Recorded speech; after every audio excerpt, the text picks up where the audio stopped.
I don't even know where to start, to be honest. This whole thing feels like it's spiraling out of control, and every time I try to step back, it just pulls me deeper. But here I am, telling you this, maybe to understand it myself, or maybe to get someone else's perspective. Maybe it'll help, maybe not. I've been married to Mike for almost 6 years now. We met in college and honestly, I thought we were perfect for each other. He's always been the calm, level-headed type. Someone who's got his life together and knows exactly what he wants. And me, I've always been a bit more unpredictable. I guess that's why we worked. I'd bring the chaos and he'd be the anchor, making sure things never went off course. We had our routine. We bought a house in the suburbs of Boston, settled into this little, cozy life. Mike worked in finance, and I was a graphic designer. Things were good, I guess. The kind of good where you don't have to fight about anything because, well, nothing's really wrong. We were happy, but over time, it became quiet. Not in a bad way, but you know how it is when everything starts to feel a little too predictable. I remember the first time I met Adam. It wasn't anything special at first. We were both at a mutual friend's party. I wasn't expecting anything more than just a couple of drinks and some small talk. Adam was funny, easy to talk to, and we kind of just clicked. It wasn't like we were flirting or anything. He was just another guy at the party. But there was something about him that made me feel noticed. In a way I hadn't in a while. Mike wasn't really my type, at least not the kind of guy who would light a fire in me, if you know what I mean. He was more of a steady, good husband type. Adam, on the other hand, was spontaneous. He had this kind of raw energy that made everything feel alive, like every conversation could turn into an adventure. It wasn't that Mike was boring. He just didn't have that spark anymore. I'm not blaming him. It's just how life goes sometimes, right? Anyway, we started talking more after that night. A few texts turned into a couple of lunch dates, which turned into long conversations where we laughed about everything. Work, friends, life in general. And with each passing day, I started to feel something I hadn't felt in a while: excitement. It felt so good to be excited again, even if it was just over a simple text message or a coffee date. Adam wasn't trying to be anything other than who he was, and that was something I found myself craving. It wasn't like I was actively looking for trouble, either. I love Mike. I really do.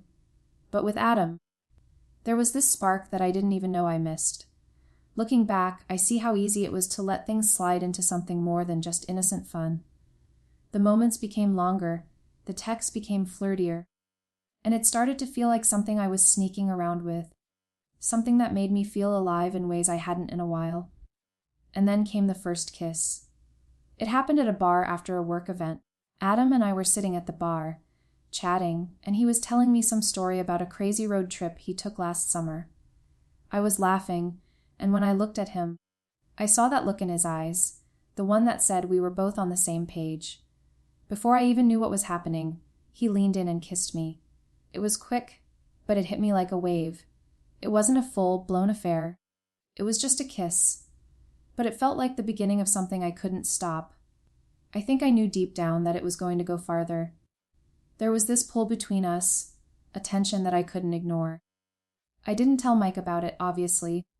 I didn't even know how to explain it to myself. How could I? I wasn't some kind of woman who would cheat on her husband, but Adam made me feel like I was someone new, someone important. And I guess, in a way, I let myself believe it. It didn't take long after that for things to escalate. I felt guilty, sure, but it was like my guilt was a background noise to everything else. Adam and I started spending more time together, meeting up under the guise of just friends. I felt torn. Guilty, yes, but also so alive. For the first time in a long while, I felt desired. I felt seen. I'm not saying Mike didn't see me, he just didn't see me the way Adam did. With Mike, I was his wife, the mother of his future children. We had responsibilities. But with Adam, I was just me. I wasn't defined by anyone else's expectations. I didn't have to be anything other than myself. Looking back, I know I should have stopped. I should have realized that what I was doing was wrong. But I didn't. I got caught up in the excitement, in the feeling of being wanted, and it slowly started to consume me. I was lying to Mike, to myself, and that feeling of secrecy became a drug. I couldn't stop. I didn't really plan for things to go as far as they did. That sounds ridiculous, right? Of course I did. If I'm being honest with myself, I knew exactly what I was doing, even if I pretended I didn't. It started with the small things. The stolen glances, the touches that lingered just a second too long. But once we crossed the line, it felt like nothing would ever be the same again. The first time we actually had sex, I felt like my whole world shifted. It wasn't just physical.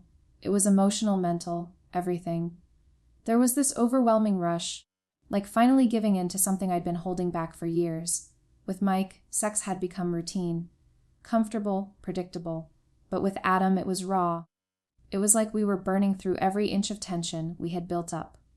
There was a hunger between us, an unspoken need to be something more than just two people who were casually hooking up. I don't want to romanticize it, because I know it was a betrayal, a huge betrayal. But that's what it felt like, an escape from my reality. Every time I was with Adam, I felt like I was someone else. Someone who was desired, who wasn't just a wife or a mother to be. I was a woman again, and I craved it. I craved the excitement, the fear, the passion. And in those moments, I didn't care about the consequences. I didn't care about Mike or what I was throwing away. But deep down, I knew this couldn't last forever. I knew it was a lie. Everything about it was a lie. Yet, at the same time, I couldn't bring myself to end it. The highs were too high. When I wasn't with Adam, I'd replay every moment in my head. The way he looked at me, the way he kissed me, the way he made me feel like I was the only woman in the world. I was living in two worlds. One where I was a wife, a mother, to be, and one where I was someone else entirely. The problem was, I could never seem to stop myself from slipping back into the second world. I knew Mike wasn't happy with me. He'd started to notice that I was distant. Our conversations felt shallow. The silence between us grew, but we both just kind of let it happen. Neither of us was willing to rock the boat. Mike had his own stresses with work, and I was too busy with my own mess to even care. But Adam made me feel like I mattered. He'd show up at my apartment when he could, or we'd sneak away on weekends for quick trips. It wasn't always about the sex, either. A lot of it was just about the connection, the emotional high that came with sneaking around, with doing something that felt dangerous and reckless. And the worst part, Mike had no idea. He had no clue. I'd come home from seeing Adam, all disheveled, trying to put on my best wife act, and Mike would greet me with a kiss and ask how my day was. And I'd answer like everything was fine, like everything was normal. I was living a double life, and every time I lied to Mike, I felt a little more sick to my stomach. But then I'd see Adam again, and everything else would fade. For a few hours, I was just a woman, not someone's wife or mother, to be. At some point, it stopped feeling like an affair and started feeling like something else, a secret, a side of me I didn't know existed. It wasn't even about Mike anymore. It was about me. I was so caught up in what Adam made me feel that I didn't stop to think about the consequences. Not until it was too late. There were moments of doubt, though. Moments when I'd look at Mike, and I'd wonder if he could tell, if he was starting to piece it all together. But I'd shake it off. I was careful. I was good at hiding things. After all, Mike trusted me completely, and I wasn't about to ruin everything. Or so I thought. The worst part, the part I still can't wrap my head around, was how easy it became. The lies, the excuses, the secrecy. It was like living in two separate realities. I'd go home and hug Mike, talk about our future, our plans to have kids. Then, just hours later, I'd be in Adam's arms, pretending like none of that mattered. Like I wasn't lying to the man who was supposed to be the love of my life.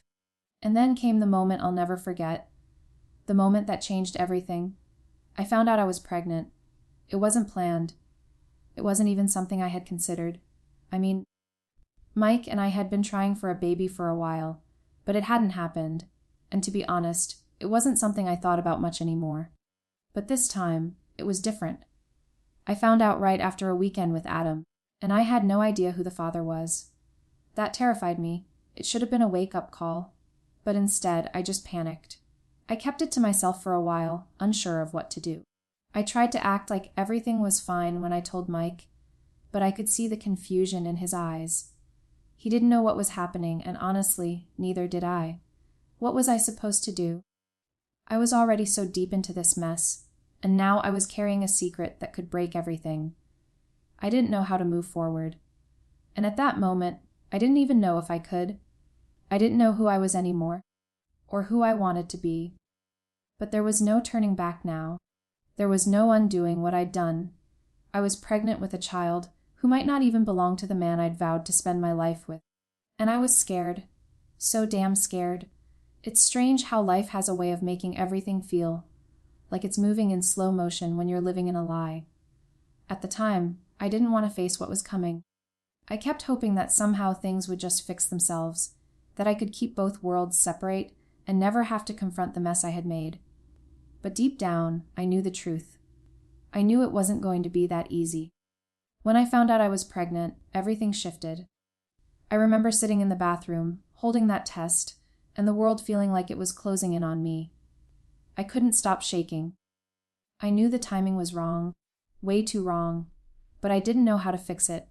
I didn't know how to even begin to make sense of it. I didn't tell Mike right away. I couldn't. I was so caught up in the panic that I didn't even know what to say to him. I had no clue how I would ever explain it. How could I explain something I didn't even understand myself? How could I tell him that the child I was carrying might not even be his? So, I kept it a secret. I told myself I would figure it out. But that's the thing about secrets. They fester. They grow until they're too big to ignore. I kept seeing Adam, though. I kept pretending like everything was normal. He was there for me, of course, and he knew I was scared, but he never pushed me to make a decision. He never asked about the future or what would happen next. He just let me come to him when I needed to. I don't know if he was being kind or if he was just as lost as I was. But I was grateful for it. Even if it wasn't healthy, I didn't want to think about the consequences, not yet. Mike, on the other hand, had started to notice. I could see it in his eyes. The way he would glance at me after I came home late, or the way he would ask if I was okay, his voice edged with concern. But I didn't know how to tell him the truth that was killing me inside, the truth that I was carrying someone else's child, and that the very person I had vowed to be loyal to love for the rest of my life, didn't even know the half of it. One night, it all came crashing down. It was a Saturday, and Mike and I were sitting on the couch, watching some movie. He was scrolling through his phone, looking for something to entertain us, and I was pretending to be absorbed in the movie, trying not to let the nerves in my stomach get the best of me. But then, Mike put down his phone and turned to me, and I could see the exhaustion on his face, the tiredness that had been building for weeks. "Hey," he said quietly, his voice almost too calm. "I know something's been off lately. What's going on? You've been distant, not like yourself." I froze. My heart dropped into my stomach. There it was. The question I had been avoiding. The thing I had been trying to hide. It was like everything was spinning around me, and for a moment, I couldn't even breathe. I tried to smile, to brush it off, but I could see the hurt in his eyes. He wasn't angry. He was concerned. And that made it worse. He cared. I was hurting him without even realizing it, and that hit me like a freight train. I didn't want to hurt him. I never wanted to hurt him. But I had, and I wasn't sure I could stop. "I'm just stressed," I said, my voice shaking slightly. "Work's been crazy, and, I've just been tired lately. I think I'm just worn out." I could see that Mike didn't buy it. He didn't say anything right away, but I could feel the weight of his silence pressing down on me. He wasn't stupid. He knew something wasn't right. But he wasn't pushing me. He wasn't demanding answers. But that was the problem. I didn't deserve his patience anymore. And that's when the guilt started to hit me full force. Mike reached for my hand, giving it a reassuring squeeze. "I love you. You know that, right?" he said softly. "I just want to know what's going on. If something's wrong, we'll get through it together. I don't want to be left in the dark." His words felt like a punch to the gut. How had I let things go so far? How had I let myself drift so far from the person I promised to be, the person he believed I was? "I love you too," I whispered, my voice cracking. "I'm sorry." That was it. The moment where I realized there was no going back. I had hurt him. I had lied to him. I had betrayed his trust in a way that could never be undone, and I hadn't even told him the worst part. the part that made everything feel like it was falling apart. A few days later, I found myself sitting in front of Adam at a cafe, the weight of everything bearing down on me. I wasn't sure what I was expecting. Maybe a solution, maybe some comfort. But what I got was something else entirely. "Are you okay?" Adam asked, his voice low. He could tell something was off, that much was clear. "I don't know what to do," I said, my voice shaking. "I can't keep living like this. I'm pregnant, Adam, and I don't even know who the father is." The words hung in the air like a bomb waiting to explode. I felt sick to my stomach, sick with the weight of the truth. Adam didn't say anything for a moment. He just stared at me, his eyes full of confusion and something else I couldn't quite place. And then, finally, he spoke. "You need to tell him," he said quietly. "You need to tell Mike. He deserves to know." It was like a slap to the face. I knew he was right. I knew I couldn't keep running from the truth. But in that moment, I wasn't sure I was strong enough to face it.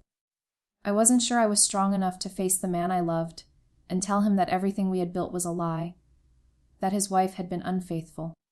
And now, I was carrying a child who might not even be his. The fear of losing everything, losing Mike, losing our life together, gripped me like a vice. But the truth was, I was already losing it all, and there was nothing I could do to fix it. At that moment, I realized just how deep in I was, and I couldn't run anymore. It was time to face the consequences. Time to tell Mike the truth. But how could I ever explain what I had done? How could I ever make it right? I couldn't avoid it anymore. No matter how much I tried to push it away, the truth kept clawing at me, growing louder, demanding to be heard. The fear of facing Mike, the fear of telling him everything I had done, became unbearable. The guilt and shame twisted in my gut, making every breath feel heavier than the last. But I knew deep down that it was time. I had to tell him. I couldn't keep pretending. The night I decided to tell Mike was probably the hardest night of my life. It felt like the walls of the house were closing in on me, suffocating me with every passing second. I had planned it out in my head 100 different ways, but no matter how I imagined it, I couldn't find the right words. How do you tell the person who trusts you the most that you've betrayed him in the worst possible way? How do you explain something that you can barely understand yourself? Mike came home late that evening after a long day at work. He was in his usual routine. He kicked off his shoes, dropped his bag by the door, and came into the kitchen to kiss me on the cheek. I wanted to pull away, but I couldn't. I just stood there frozen, as if my body was in denial about what was about to happen. He noticed right away that something was wrong. "Hey," he said softly, stepping closer, his eyes searching mine. "What's going on? You've been quiet all day." I couldn't speak at first. The words were stuck in my throat. I felt like I was drowning in my own guilt, and I couldn't even begin to explain it. "I need to talk to you," I said, finally managing to get the words out. My voice was barely above a whisper. Mike raised an eyebrow, concern furrowing his brow. "Okay. What's up?" I motioned for him to sit down at the kitchen table. I needed him to understand that this wasn't just another little problem that could be ignored. This was something bigger, something that could change everything. He sat down, but there was still a softness in his eyes, as though he thought it was just another one of my moods. He didn't know that what was about to come out of my mouth would shatter everything we'd built together. "Mike, I've done something horrible," I said, barely able to meet his gaze. I've been seeing someone else. I've been cheating on you." The words hit the air like a bomb.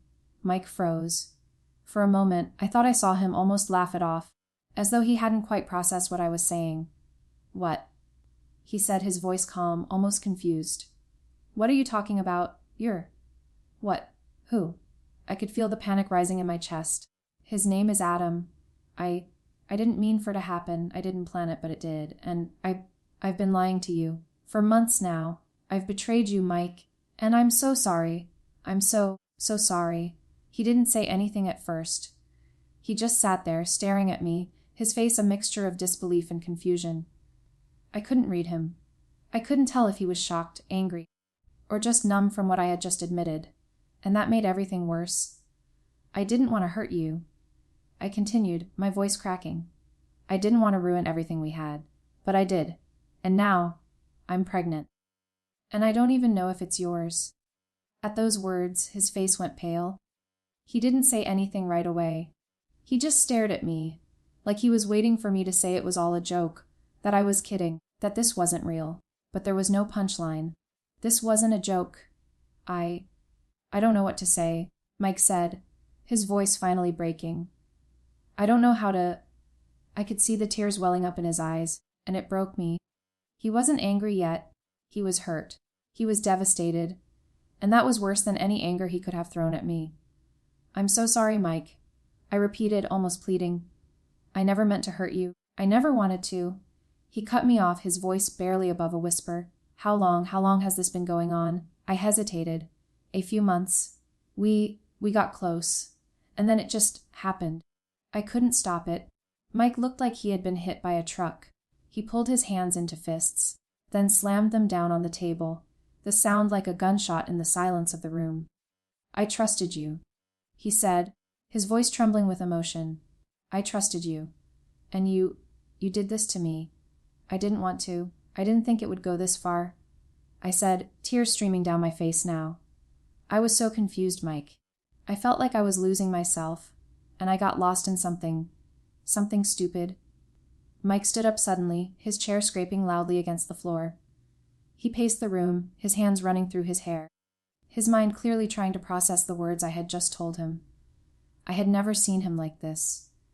This was the first time I realized how much I had actually hurt him, how deeply I had broken his heart.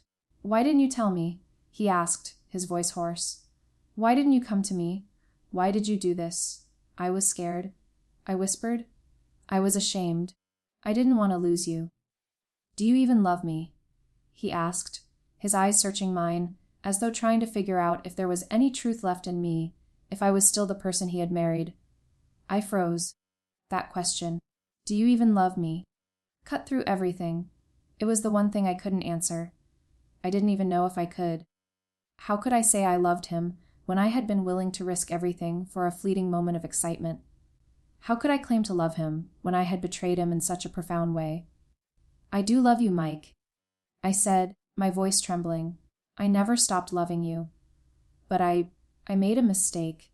A horrible, selfish mistake." He stood there for a long moment, his gaze intense, piercing through me like I wasn't even in the room. And then, without another word, he walked out. He didn't slam the door. He didn't yell. He just left. And I was left alone, sitting there in the wreckage of everything I had destroyed. The silence that followed was deafening. I wanted to scream, to run after him, to fix everything. But I couldn't. I had already destroyed it. There was no going back. And now I had to face the reality of the mess I had made. I had lost him. I had lost myself. And the worst part was, I didn't know if I could ever make it right again.